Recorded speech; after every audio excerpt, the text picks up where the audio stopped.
front is fairly impregnable with siege tanks, bunkers, not really going to worry so much about losing there, and just going to make sure he takes almost 0 damage in the main. Here come the Mutalisks. They will be swinging onto the backside, but there are 2 turrets there to greet him. The missile turret placement is nearly perfect here. That missile turret does cover that geyser. There's 1 production facility.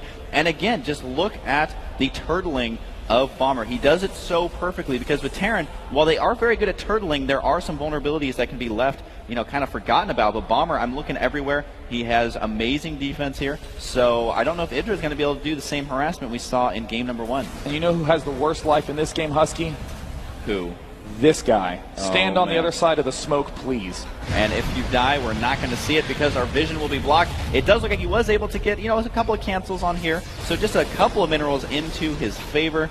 But is he going to be able to kill these destructible rocks? That would be huge. He could start using the Mutas to do that, but it would be a big risk if he looks away for 1 second, could end up losing those.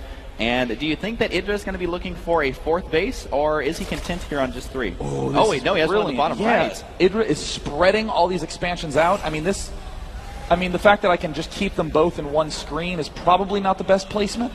But I will say the idea of taking the 4th, especially up here, spreading out his bases, is going to make it hard for Bomber to make a clear decision. But Bomber is powering up. He's getting all these extra buildings and all these add-ons. I feel like I'm fast-forwarding through a whole season of Dragon Ball Z. So true, Sean. And we do see the Mutalisks continuing to fly around, but the defense is too good for Bomber. And I'm wondering if Bomber is ever going to scout this, as that may not be the 4th he decides to go for. Should he go ahead and expand right now? We do see the Mutas flying in, doing a little bit of harassment, continuing that. But Bomber is just so good at the defense right now. He is working on that +2 attack, has not started the +2 armor right now. And this hatch, I'm so curious to see exactly what happens with this. I mean, this one, I guess maybe he could try to put a spine crawler here and whack away at that missile turret, but I don't know if he has a spine crawler range upgrade.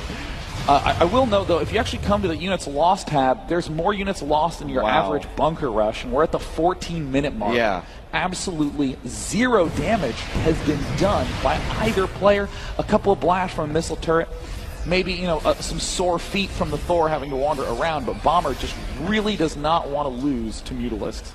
Yeah, and I got to hand it. I mean, I know we've said this a million times, but Bomber's macro, he is nearly maxed out. It's not even the 15-minute mark.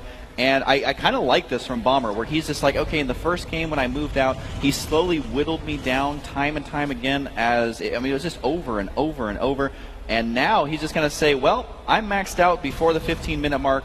Let's see if my micro alone can win. Idra, of course, absolutely has to stop this right now, Sean. Idra's starting to sneak on in, and there's the Thor shot. No, does not manage to land and do a good amount of damage. There's the scan from Bomber, and Idra suddenly realizes that there is a huge push coming down his front door. 2-3 upgrades en route, more barracks than actually make any sense. A dead Marine for absolutely no reason whatsoever.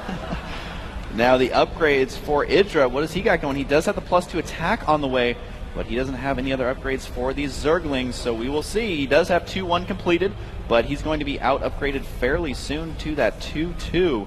So I really like this playstyle from Bomber here, Sean. I think spreading himself like this is going to be exactly what he needs to do to whittle down this army. And if you think about it, the fact that we see this expansion, it shuts down an eventual opportunity for Bomber. Bomber will likely, though, go for this gold next, and this expansion as a 5th. But look at Bomber slowly waltzing his way forward. Oh no, getting Tech Labs, and we see a Ghost Academy in production as well. That's something we did not see in the last game. Having Ghosts on the field are so powerful. Not only the snipe, but the EMPs as well, as we do have the pathogen glands being upgraded. But you got to remember that Idra just has Zergling Baneling Muta right now. Is it going to be enough? The +2 attack has been done. We are about to find out this army. He doesn't have Baneling speed. He forgets Baneling speed. His Banelings get absolutely murdered. What happened? Idra with no Baneling speed at all. It is half done. Bomber is going to storm the front with this gigantic Marine army. Now, Idra does have all of his mutas remaining, didn't lose that many. Pathogen glands nearly done, 60 Zerglings as well. But the problem is that there's going to be no fungal growth, so Idra's going to be fighting an uphill battle hill, trying to win with just these Mutalisks alone until he can get the units out he needs. Baneling speed is nearly done, but he is going to look like he's going to be losing this third base up here in the top center. he is going to desperately want to at least save one of his expansions here. That one goes down. Is Idra going to be going for the big counterattack? It looks like Idra's gearing up for it, and Bomber is slowly starting to prepare himself. He kills off the third. He is sprinting back to pick off absolutely everything. He's heading into mid. He sees these units here. He's going to hit it from both sides. His Zerglings get isolated. Oh no, the Banelings roll in past the tanks. He will clean up that top half, but a nice hit on those Banelings. Managed to pick everything off, and it looks like Idra, if he can regroup, he will pick off this Marine number, and Bomber amazingly is going to have to pull back. And Sean, that was very, very nice for Idra. For a second there, I thought Idra was just going to get crushed because he was about 20 or 30 supply behind. Oh, needs to be careful with those mutas. Doesn't want to lose those. That's really the only thing keeping him in this game. Now, look at this. Idra's expansion on the bottom right side has now kind of evolved into a double